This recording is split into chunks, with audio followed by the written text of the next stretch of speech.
Welcome to Positive Philter with your host, Philip Wilkerson, a podcast that focuses on friends, family, health, and career, with a little self-help along the way. Please join me in this journey for self-improvement, and I hope what I have to share will make you a better person, thus making the world a better place. I hope you enjoy the show. I hope you enjoy the show. Well, once again, I think it's like the second time I need to get the AV cord because my batteries went out. Shout out to the episode I did right before this with Dwayne Bailey. Appreciate your patience.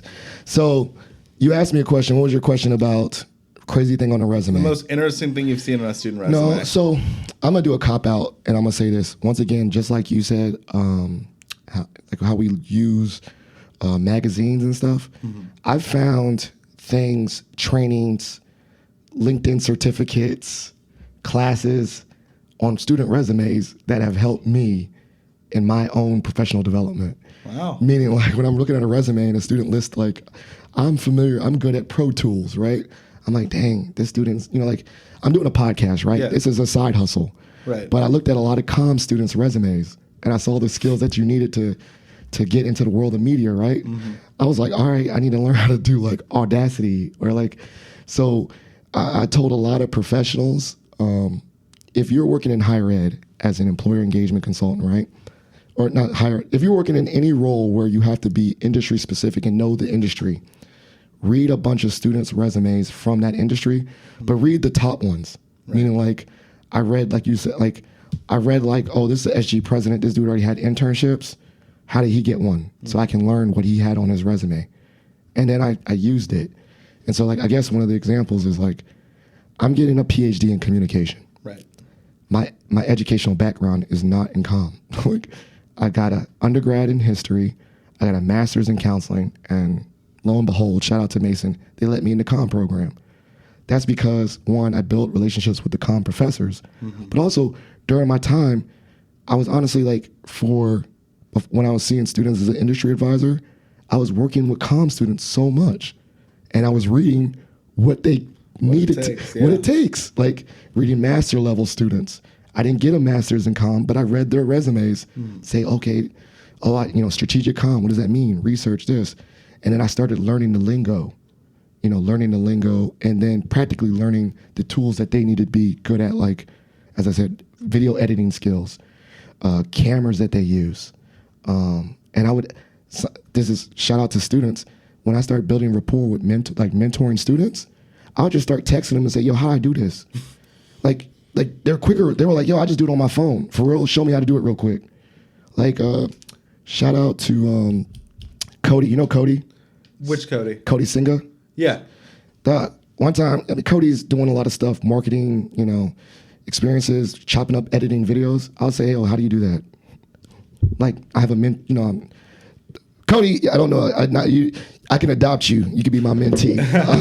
But, like, that's I will say that was my cop-out answer to say, like, the most interesting things I found on resumes were that I use students' resumes to actually help me, which is very selfish to say, like, to train. No, that's really interesting. So I would encourage you, even if you don't want to go into an industry, I would say if you were like let's say your whole background was in higher ed and then you got assigned to be like a career development, coach for biotechnical engineers. And you're like, I have no engineering background. Right. I just read a bunch of resumes to know Python, Java. I just be guessing. I don't even know how you use these things, but I know the lingo. I know Python. I know Java. I know your comp TI-80 plus. All these lingos and resume, because I've seen 1,000 resumes that say, I think that's what you need to get a job. So that's the interesting thing. I've turned looking at resumes into an actual information tool for myself. I've actually done the same when I help students. When I'm stumped on how to help someone, I look back at the previous resumes of the people that got jobs. Right, people that have gotten jobs in that same industry. And, I have a folder on my laptop of all the previous client resumes that I've ever looked at. And I use that as a repository to gain insights from, thinking about, okay, well, this person's going for a software engineering internship. Who else have I helped? Yep.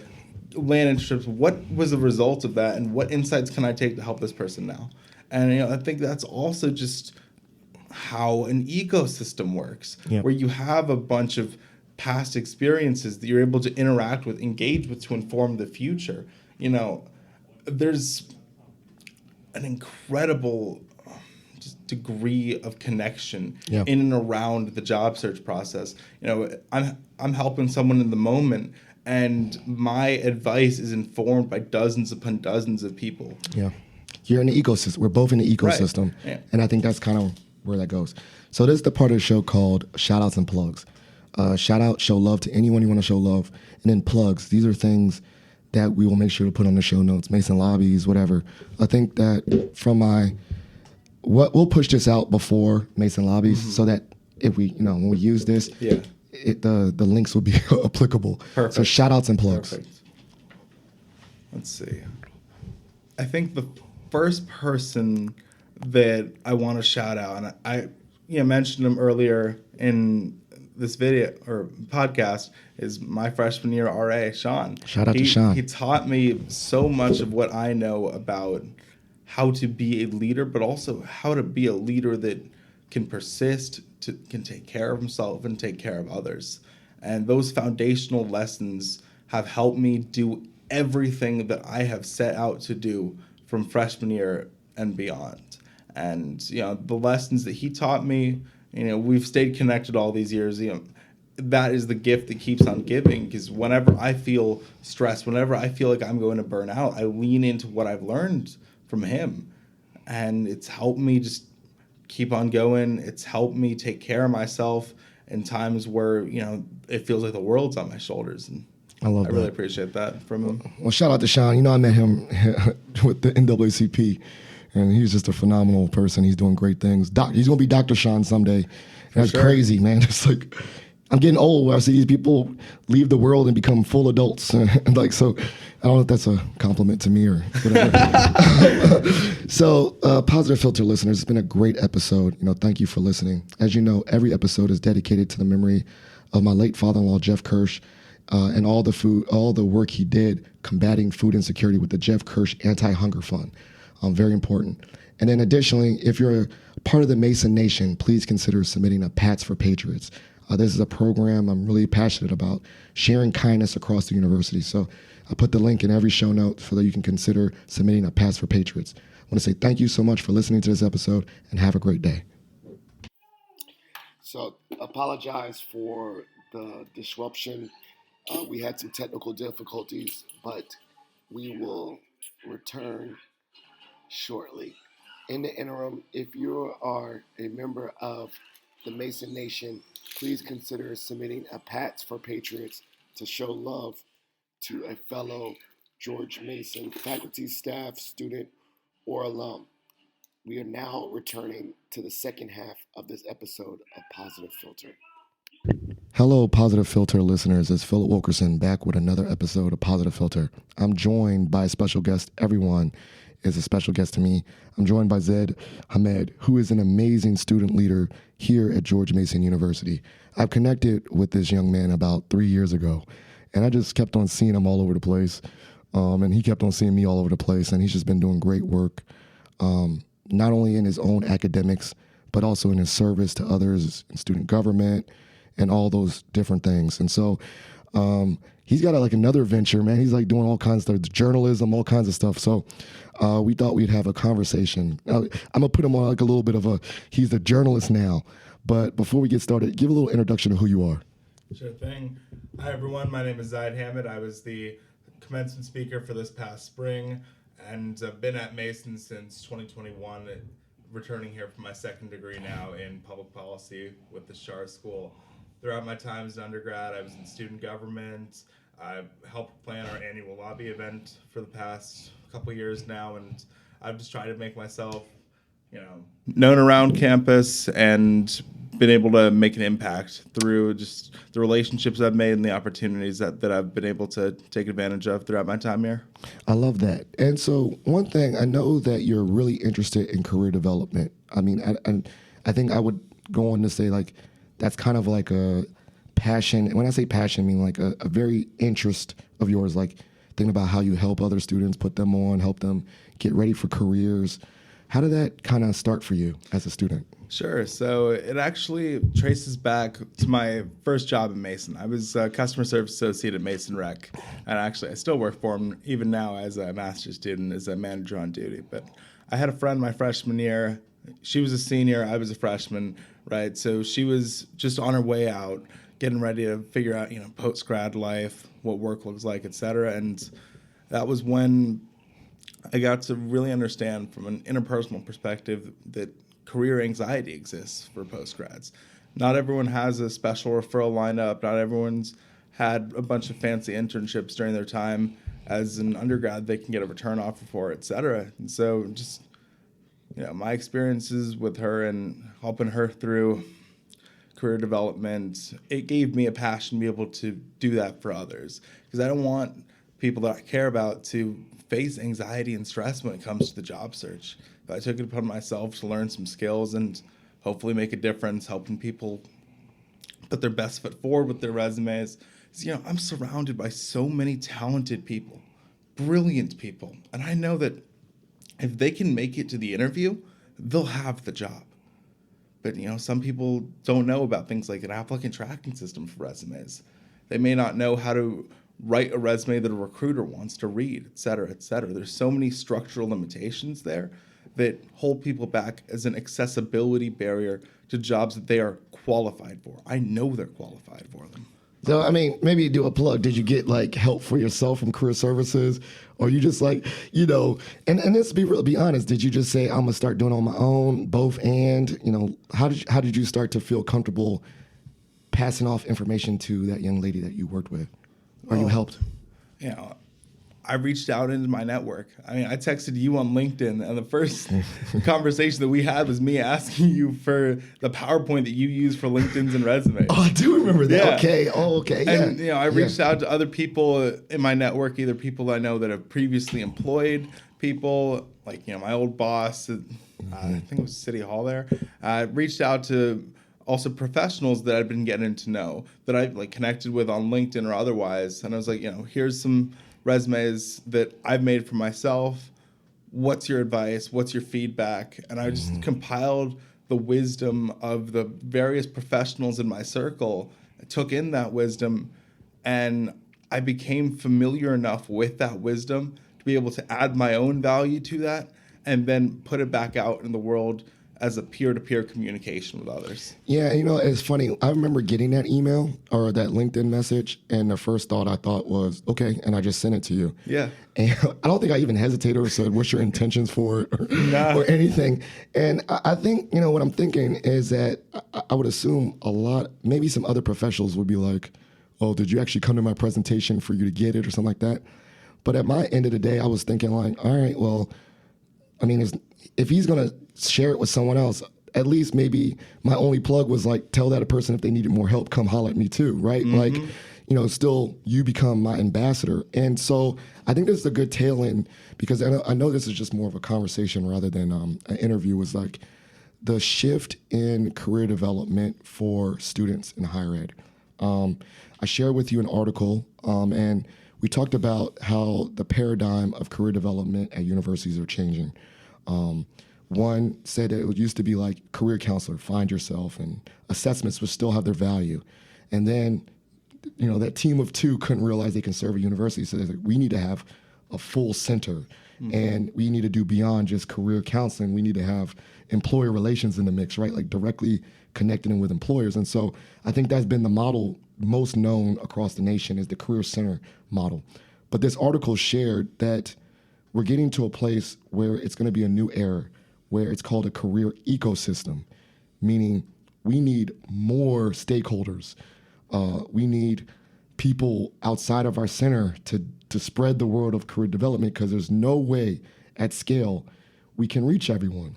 So thinking about that, how do you think students, and they did say the stakeholders, students were in that mix. You're in your ecosystem. Clearly, you're in this ecosystem. So what when you read that really quickly, what was some thoughts as a student that came to your head? When I think about an ecosystem, I think about the relationships between different actors in that ecosystem. And that naturally leads me to the relationship that students have with faculty in a career perspective. As a Mason student, I've been so fortunate to have faculty that are renowned experts in their fields give me career advice, and some of them have even given me internships and opportunities. My first ever internship relevant to my field was with a Mason professor, Dr. Eric Sharayev. He's one of the leaders of the Character Assassination Reputation Politics Research Lab. I interned with him for a fair bit. I also got an internship when one of my professors, Atif Karni, ran for Congress. I'm a government I'm a government student. I'm with Shar, right? So when your professor runs for Congress, you call that a once in a lifetime opportunity, and you bring your resume to class. And even outside of those two experiences where I've directly gotten an internship from a professor, I have countless examples of professors supporting my career. And I was on LinkedIn the other day, and I gave a shout out to a couple professors that use LinkedIn very well to boost their students.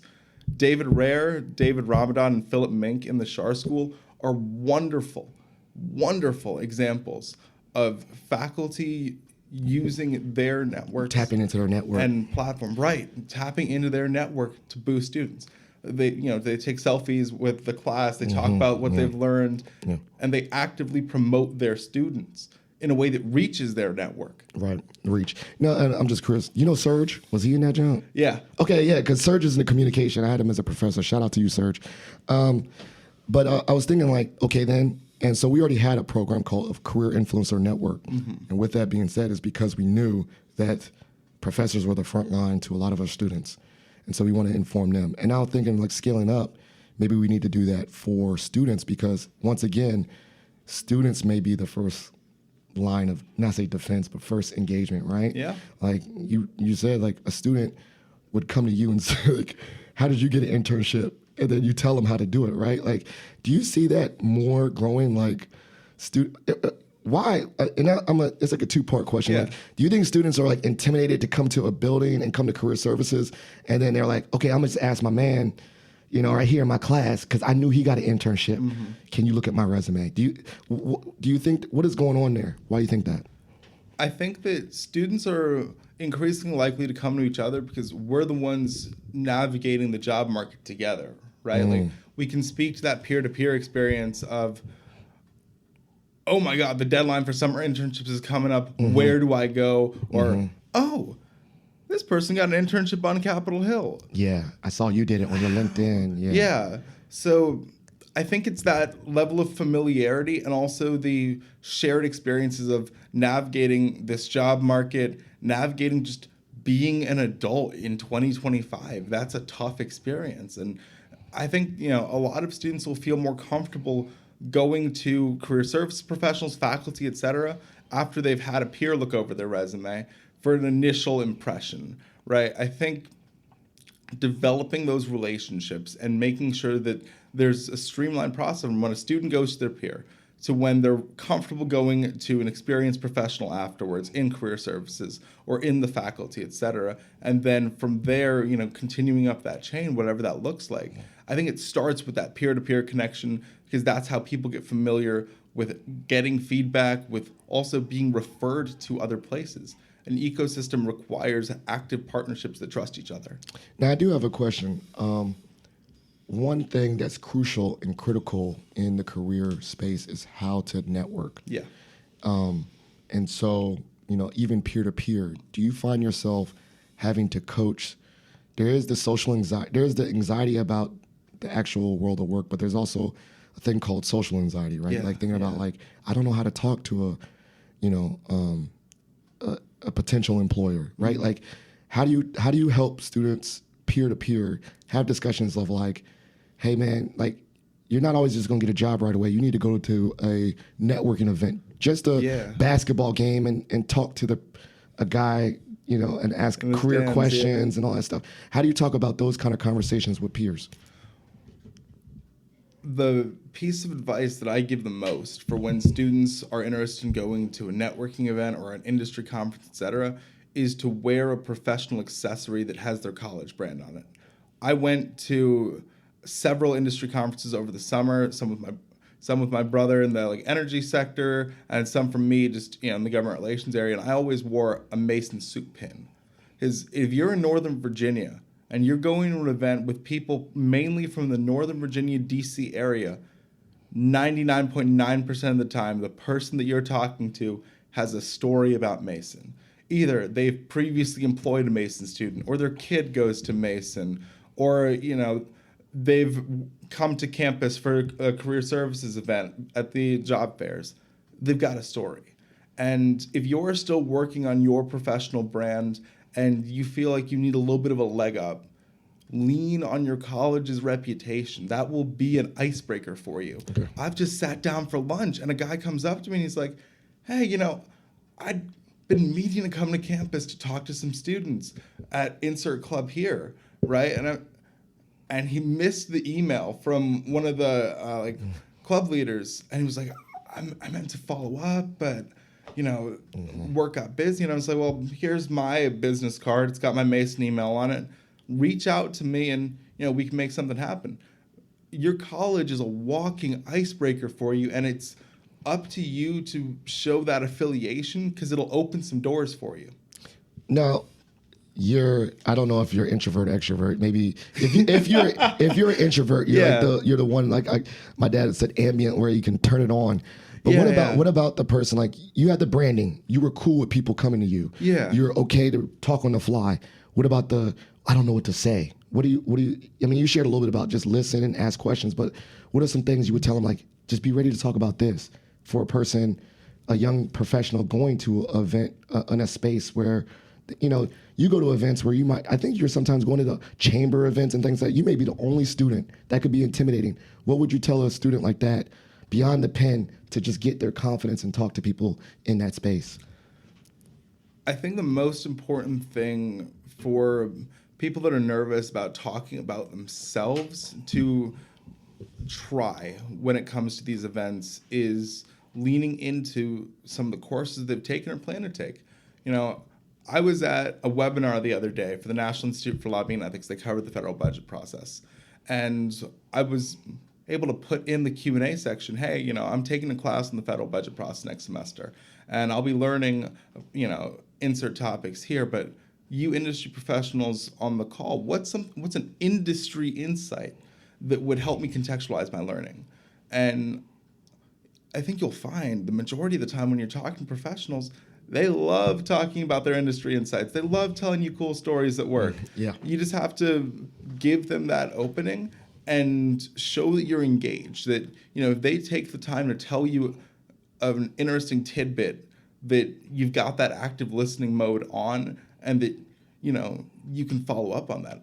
I've had experiences where I've received an insight from someone, I ended up getting their business card from them, and I followed up months later saying, hey, I remember when you told me insert topic here.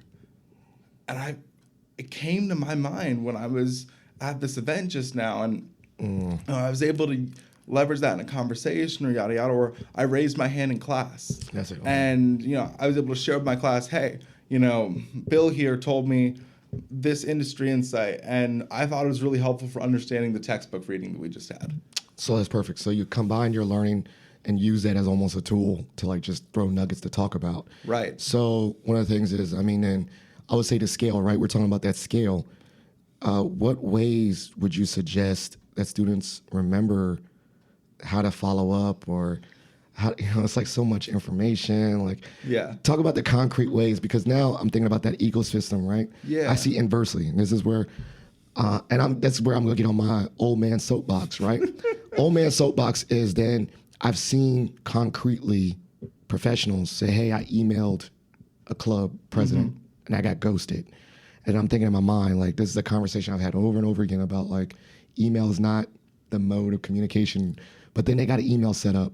So, like, how do we bridge that gap of, like, really connecting, young people to people outside of this ecosystem by their modes of communication? Because I definitely, I could tell you, I'll start tallying. I could see on the time of my hands how many times there's the eager outside people that directly want to connect, insert students, and this bridge is not getting built. I'm very active on LinkedIn. A lot of people in my industry are. And, one of the easiest ways for me to follow up with someone or just maintain a relationship is when I'm scrolling on LinkedIn and, I follow companies, organizations, et cetera, that produce relevant content and news articles for me. If I see an article, say, about university board governance, I'll read that article, and I know people that do board governance work professionally, like Armand Alakbay on GMU's board of visitors. He's with the American Council for Trustees and Alumni. So if I'm reading an article on board governance and I think about, wanting to explore that topic more, I'll text him that article. Or, same thing for if I read an article on the Russia-Ukraine war. And, I can send that to him and say, hey, I'd love to hear your thoughts on this. Yeah. I think that's a really easy icebreaker because it shows that you want to engage with someone on, that professional topic. But also, and I'll pull up this example here from my LinkedIn, months ago. I was talking with the vice president of government relations for Restaurant Brands International. And, oh my God, where is it?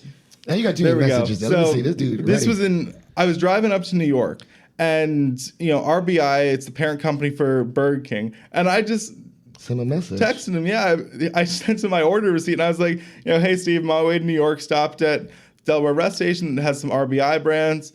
Thought to send you a text, just say hello, hope you're doing well. Perfect. Right, and it can be something as simple as that.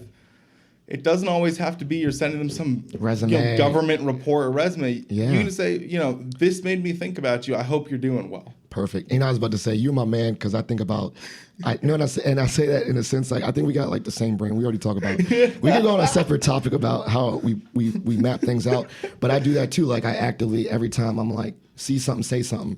So if I read something, I send it to someone. Or if I see someone on Instagram, I forward it, right? And we do that all the time on Instagram when we send things on stories. But we could think about that. Let's take that same, we doom scroll on Instagram and send stories, right? Yes, we do. There's a funny joke. I know my friend will like this. Yeah. But like, think that same mindset and say, this is an insert thing. When I read, who else would like to know this? And I do that all the time. Like, I'm a big proponent. I'm also like old, turning 40. And I say that in the sense like, I love still holding paper magazines. But when I read it, if I know someone in the article, I shout them out or say, I saw you. Like, shout out to you. So for instance, this is a pro tip for the students. Get that Mason Spirit magazine. Mason Spirit. Read it or skim it. And if you see anything in that article that's relevant, look up the person they're talking about and send them a LinkedIn message saying, hey, my name is so-and-so. Congratulations on your award. Congratulations on your research. Congratulations on that. And like it shows that you read, and then it's like that as an icebreaker. So I think I would say this as a thing. All articles, all information is like almost an icebreaker. Yeah. I don't know, maybe I call that articles as icebreakers. That might be the name of the article. But like think of that, like when you read something and this helps you connect to that reading, right? I ain't gonna lie, reading sometimes is boring. You're reading stuff in class, right? Like, let's say you're reading about physics and quantum physics and you're not really interested, but what would make it interesting is I like people. Do I know anyone that's connected to this topic? That gives me like, oh yeah, like I read about this theory. I have no clue what he's talking about, but I know my man does. Like that's his specialty. Let me hit him up and say, yo, I read this. Like, what do you think? And you realize, I think like you said, if you go at it with the sense of asking them questions, you don't even have to talk that much. You could just say, I read this, I didn't understand it. And they'll just go ad nauseam, right? Yep, they will. You'll say, shout out to you for that award. How did you get to where you were? Yeah. They'll tell you their life story. And so I think one of the things I'm thinking about now is if for those that are out there, young people that are nervous about having career conversations, inversely and say, just ask questions. Like ask and listen, and it'll alleviate the anxiety because people love to talk about themselves. So you don't have to talk that much. You don't have to even share that much about yourself. You can be ready to, but if you just keep on asking other people questions, it drives the conversation. It does. Does that make sense? Right, and on the subject of connections, reaching out to people in magazines, especially Mason related, I think that brings up a larger topic about alumni connections. Yeah, they're in the ecosystem too. Right. When I was the commencement speaker, I purposefully shouted out a bunch of different alumni that have impacted my life as a Mason student. I mentioned, my RA freshman year, Sean. I mentioned my professor, Atif. I mentioned, Jeremy McPike. He's a Mason alum in the state senate. Bill McCabe, with the National Institute for Lobbying and Ethics. All these alumni that have impacted my development. And when you're looking for career connections, Yep. the Alumni Association is a great place to start. Yep. And then also, on LinkedIn, if you're looking at a company or a workplace anywhere, you can filter their employees tab by where that person graduated from. So you can see, if I want to work at the White House, well, does anyone Shar people at the White House? Yeah. Exactly. Which Shar school person was hired by the White House? I would hope so. I would hope that people from Shar school go in the White House. Exactly. You know what I'm saying? You want to hope, and I think that's the career part where you could say like, Mom, Dad, I'm studying this. they got a job, like they're like, dang, everyone that you got from Shar school is at Safeway. They don't change your major, but it's not just Shar in government. If you're a Costello College of Business student, who do you know at Booz Allen Hamilton? Or the White House. Right. You'll see, and I think I love that alumni tab because it'll also say like, as you navigate, let's say there's students like your friends that are, I'm a biology major, but I love to be in the White House. And they're like, dang, man, but I don't want to study in the Shar school. I'm just saying like that. I like my biology classes. They can use that alumni tab and see that even someone with biology goes to a wide range. Like your major doesn't always equal your career. Right. And so that could be a reinforcement for that too, for those students that are like, dang, man, like, I'm already overloaded. I can't do a double major, but maybe I can talk to that fellow biology person that's doing stuff in the White House and find out, well, while they were in classes, they joined a club or they did independent research. And so you can say, okay, they did it with my same major. I can do it too. Exactly. There's a lot of jobs out there that are open to people all across different types of majors. Yeah. I was looking at a posting from the American Chemical Society the other day, their government affairs interns, and in the section there where they're talking about what type of students are encouraged to apply, they didn't put a preference between either government background students or like chemistry or science background students, because if you're a science student, you take the internship to learn the government affairs side. But if you're a government affairs type of student, you take that internship to develop your understanding of science policy. Expose you. There's a lot of cross-listed ways that you could get relevant career experience. And also, when you're looking at these postings, you have to think, who do I know? Who does Mason know as well? Like for the American Chemical Society, our state government relations director, Lauren Posey, Masons, used to work at ACS. Yeah, boom, boom. Right. And I found out about that posting because she reposted it or engaged with it on her LinkedIn. On her story. And so, I sent her an email and I was like, hey, Lauren, I saw this posting from ACS because of your engagement. I really appreciate that. And she was like, thank you. Yeah. She was like, that's simple. awesome. I used to work there. And I was like, I know. Yeah, and really all you did was just reaffirm that person. That person's probably going to share most again. Right. And I think about this ecosystem is that I'm a fellow alum, and I've heard so many times, I want to give back to the university in some form or fashion, but I ain't got no bread. I got no job for y'all. But you have to understand the old age, time, talent, and treasure, right? Maybe I don't have the treasure, but I have the time and I have the talent to give back to Mason. Right.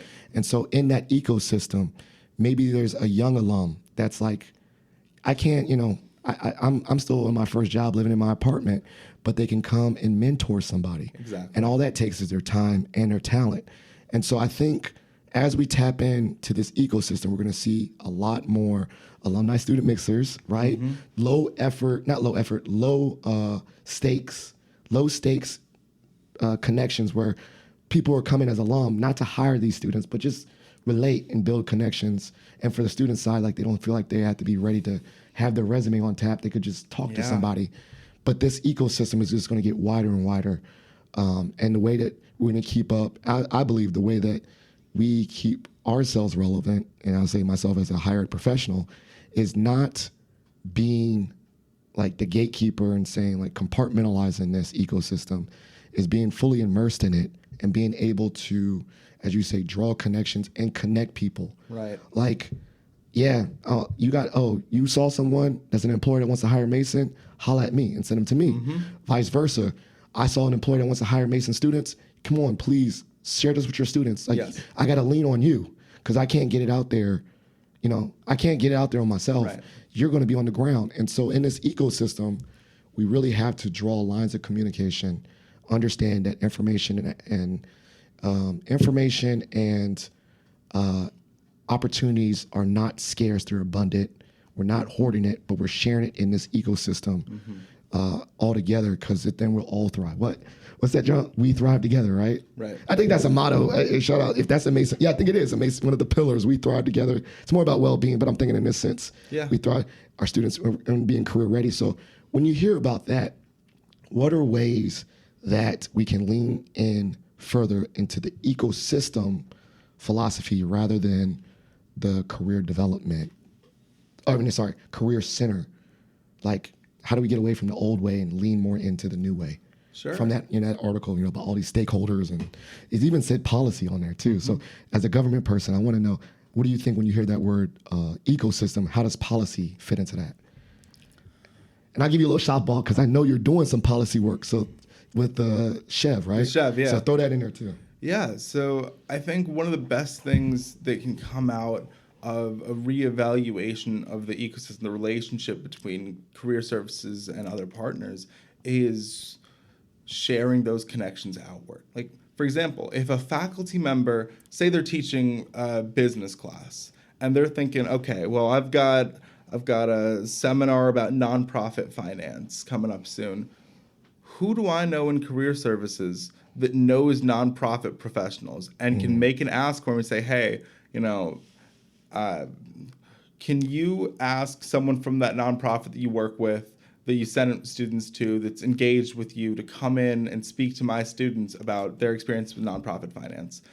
Guest speakers, students always love them. I've taken classes simply because I know that professor has a tendency to bring in guest speakers that I can network with. Yeah. And also, when we're talking about career partners and faculty, career services can help faculty members have those conversations with guest speakers about, hey, are you willing to leave your contact information with my students for them to reach out to you? David Rare in the Shar School does this very well. After class, we'll receive follow-up emails from the guest speakers with some form, like their LinkedIn profile or their email if relevant. And I would love to see that from more faculty members. I think career services can, to foster those relationships. Right, they can foster those relationships. They can increase the accessibility of professionals in an academic sense. That's just one way to do that partnership. On the policy side, I think there's a lot of great opportunities, especially since we're near DC, for classes to have experiential learning moments. Took a field trip, and this wasn't even my class. I just got an offer from Professor Holton to join this field trip. It was the higher education program doing a policy field trip to DC. I met with Representative Bob Good. I met with Senator Tim Kaine, people from the American Council on Education. I thought that was extraordinary, that a class had a field trip opportunity to meet with policymakers to enhance their classroom learning. And, I'm thinking about it, and that's not just something that is relevant for government students, right? Like, say you're doing some sort of like a civil engineering program. Why not take a field trip, say to, the county and their like public works program, right? That's relevant for someone doing civil engineering. If you are, say, if you're a business student, let's work with professors to create field trips for students to go to Chamber of Commerce events, right? Like, these are partnerships that can happen as a result of faculty connection to career services connection to industry, and career services connecting industry to faculty. It's a triangle there that supports student success. Now, I have two examples of things I want to ask you to follow up. So in this ecosystem, policy is very important. So you're in Chev, seeing the macro, the whole thing. And I think you're very active in Mason lobbies, going down to state government. What are some of the things that you see, like why students' voices should be in those policy meetings? why, see, once again, is breaking the silo of the silo of the ecosystem is that, like, once again, the stakeholders are students and policy. And then you're in those rooms of policymakers with the lobbies. And what are you learning as a student when you see this big system, government system, policymaking system as it relates to the student experience? Sure. I think one of the most salient parts about Mason lobbies for students and just across the years is that we have an opportunity to share our stories with the people that make decisions about our university. Okay. And we are able to talk to these legislators about our lived experiences, staying up till 12 a.m. at Fenwick, procrastinating on homework but still getting it done, balancing multiple jobs while affording our education, and the unique opportunities that Mason's provided every single one of us to support our education and our professional development. These are stories that legislators need to hear because it informs the way that they do policy. It informs the way that they appropriate funds for higher education. It informs the whole policy ecosystem down in the General Assembly. And that is how we have a participatory government rather than just a representative. And I think it's really important to encourage student advocacy because that's also a career skill, knowing how to advocate for your interests in a professional setting. This is what Mason Lobbies teaches people. And it teaches them about government relations, teaches them about policy, teaches them about communication, time management, etc. But it teaches you most of all about advocacy in a professional sense. So, I mean, I'm very, first of all, I know about I've heard the term lobbying, but I don't know what you do. So, I mean, honest, like, sometimes I'm learning a lot. So, Mason Lobbies, the students go down to Richmond, and all I know, they got the nice scarf. Yeah. And what's the day like? You walk around and just go in their room? Like, do you have like a pitch guide or something? Like, what do you do? Like, sure. What does that look like? Students are connected with legislators. We have group leaders. We often try to pair students with the member that actually represents them, them in their hometown if they're a constituent, okay. right? Yeah. Or just based on like shared interests. And I helped build some of the groups last year. So, for example, I sent students that were, that have studied or worked at the Prince William campus and the labs and the like to legislators in that area. Okay. You're trying to make those meaningful connections where when the student talks about their story, it's something that legislator can connect with. So almost like I'm saying like speed networking dating. So you get you get a list of students. Yeah. And then you have like, let's say 50 students, and then you look at like who they are, and then you assign time slots when they can talk to legislators, right? When they're talking to legislators, do they have to like bring a pitch guide, or do they just talk and that's it? So like, we have an ask sheet. Yeah. Every time we go down to the General Assembly, we have specific things that we're lobbying for, specific bills. Okay. And so the students, they receive training from us on how to make the pitch, what we're advocating for. Generally, it's reducing the funding disparity between Mason and other universities. Yeah. And they're prepared to have the conversation because, number one, they're down there for that reason. That this directly impacts. They're prepared. It's like it's almost. Is it like? I mean, I say like Toastmasters. Do they get like a limited amount of time, or?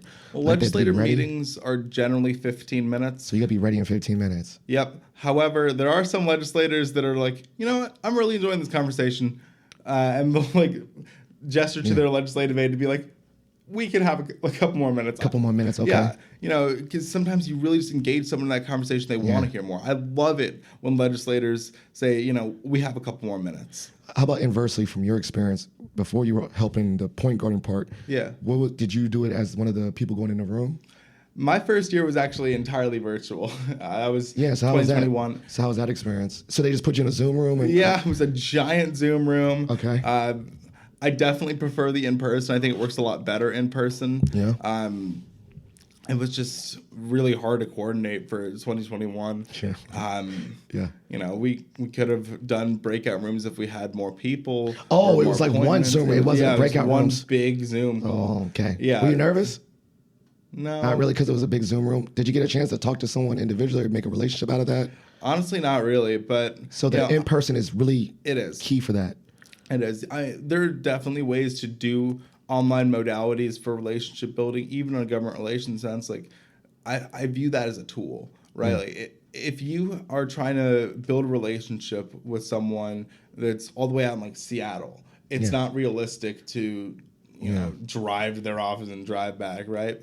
So I think there's a lot of use to being able to maintain a relationship virtually. You know, an email is a way to check in with someone, but I think the ability to meet someone in person, to shake their hand, to use body language in a way that helps with your communication, these are all tools, and they're applicable in the environments that you are trying to advocate in. Gotcha. Now, one thought I thought about too is this is going all the way back to that social anxiety. I'm gonna go with a strong assumption that most people that sign up to do Mason lobbies kind of want to do it. They're more extroverted students. They're student leaders.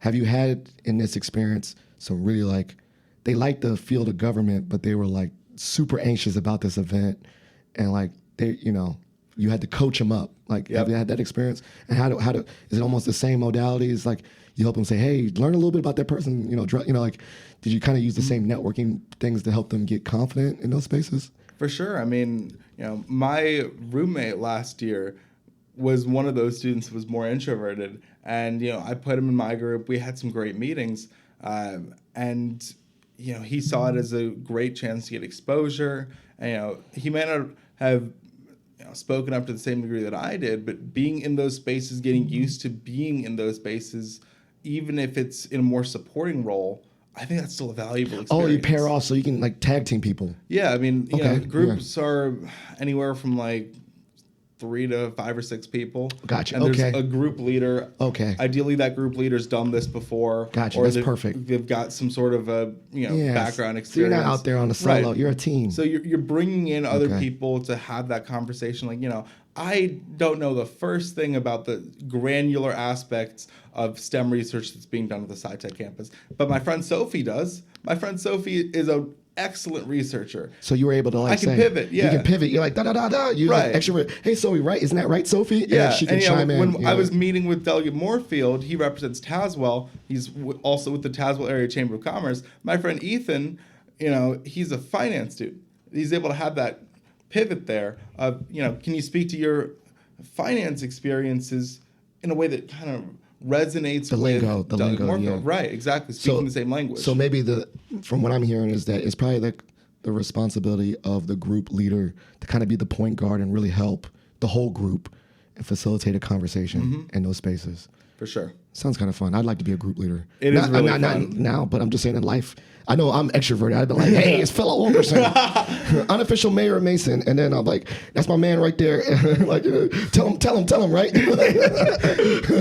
It's a great time. They're like, what about this policy? I don't know about that. Hey, you tell him. They're shaking hands and kissing babies. But it sounds, and I think that this was just a great conversation. Really dive in. It's like, I really see that as, you know, when I read that article, I saw where we are. They asked us, like, if we were to think where we are between center and you know, the new paradigm. I was like optimistic. I was like, I feel like we're going there. Like we're already kind of doing this stuff. We're on track. I was like, we're already engaging alum. I think we're making strides to be more of an ecosystem day by day, and I think that, you know, I can see it. Like it's almost like seeing like patterns, right? Like seeing like we already have these relationships. We already, you know, I like it the world. Like I think I'll always see the world as like a, you know, like the spider web, right? Where I see this, I see a lot of bubbles in my head. Like this goes to this person connects to that. And I say like we already have those bubbles connecting to each other.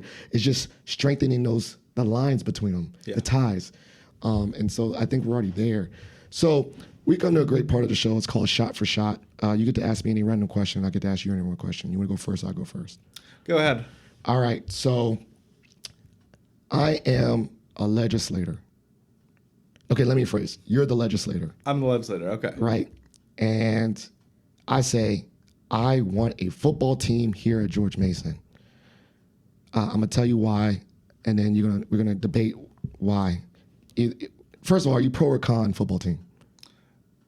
Am I the legislator representing Mason, or am I just me? No, you're just you. Okay, take that away.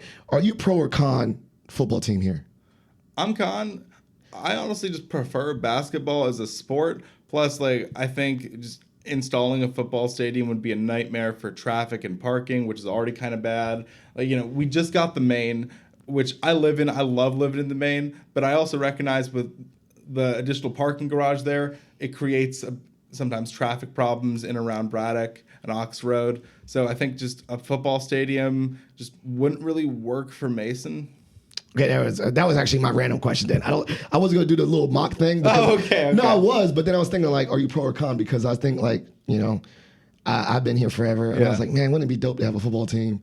But then the only thing I could say is I kind of go along with you is like, one, I learned that only the top 25 power schools football teams actually produce money for the school. When you think about how much it costs, stadium upkeep that you only use during one season as opposed to a basketball arena, which we can use for concerts and stuff. Right, it's multi-purpose. Multi-purpose. The only pro that I see, and I was like, is like, we got so many great athletes in Northern Virginia, and like, why they got to go all the way somewhere else? And we have this embedded. But then I kind of agree. It's like a hard. I don't know, maybe put the stadium out in Loudon or something. I don't know. Like if it's like, I don't know. I've always teetered a line when everyone talks about we want a football team, and think about how that changes school pride. Now, like mind you, shout out to the club team. I know a lot of people played club and they're just phenomenal athletes. I don't know, and that the other part too is like maybe that could have been a better way to get them scholarships. And I think about the academic realm, but then only like 50 kids get scholarships for a football team. And then if you don't have the ratio for Title IX, you might have to cut a team, right? Because you have to have equal number of scholarships for females and males. So a football team already takes like 50 slots. Yeah. So if you don't have the equivalent female sports, then you had to cut a couple male sports. That's what I heard. That's what I saw. That's what I experienced at JMU, is that when they got a football team, they started cutting wrestling and made it a club because of the Title IX to equal. Certain schools, those huge Power 25s, like SEC schools, they have every single sport, both women and men, because they can have the money. So they have equestrian, they got archery, they got every sport to keep that ratio. Yeah. I also think it's, us not having a football team and instead investing more equitably among other sports that we have, leading with basketball. I think that's also one of the things that makes Mason unique and makes our school culture unique. I love going to the basketball games. I go to the men's games. I go to the women's games. I always have a great time there. And I think it's just a huge value added for us to have a great Eagle Bank Arena that's also a multi-purpose venue. It shows that we are an adaptable school. It shows that we don't have a fixed mindset. It shows that we are multi-purpose in the way that we use our space, land, and time. And I think that adaptability and flexibility is more representative of the type of culture that Mason has. Yeah, it's the type of university we are. We're scrappy. And also, I was going to say, too, I think just stoically and logically is that space, we are embedded in a suburban area. Yeah. We're not in a Harrisonburg in the where you said the flow of traffic is greatly affected. So like if we put, I was just picturing it, if we put a stadium near West Campus? Yeah, West Campus, Braddock Road would be horrible. It'd be like absolutely horrible. I'm already on Pope's Head Road, which is, fun fact, Pope's Head Road that they're doing this $25 million project. VDOT said it was the worst intersection in the state of Virginia. Yeah. But no, like not like anecdotally, they have the little data that supported it was the longest light, it was the worst, thus reaffirm that they're going to do this $25 million to make make an overpass and all this stuff, right? Right. I was like, but if you had a stadium, it don't matter what overpass you put there. Right. We're just so densely populated here. You would have to implement like congestion pricing for the the streets. Pricing. What's that? The thing they got in New York now. Okay, explain it. Sure. So there's like a specific zone, right, where if you want to enter that zone with a car, you have to pay a fee.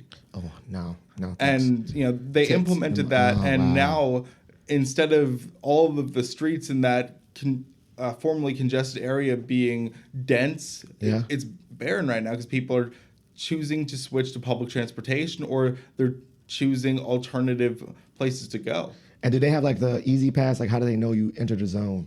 Like, because like maybe you have to have like a special license because you're getting it fined. I could see just people finessing. Yeah, I'm not sure on the specifics there. But, that's interesting. I mean, it makes sense. Yeah. And it's crazy. All right, your question for me. All right, let's see. What is the most interesting thing you've ever seen on a student's resume? Oh man, well, I don't know. I mean, I've seen like bad interesting, which is like, you know. Like, you pick what interesting, like whether that's like a really unique career experience or just a how did that get there type of. Well, that's a good question. Thank you for listening to Positive Philter, a podcast that focuses on family, friends, career, with a little self-help along the way. If you enjoyed this podcast, please share it with your family and friends, and like the Facebook page, Spreading Positivity of Movement. Thanks for listening.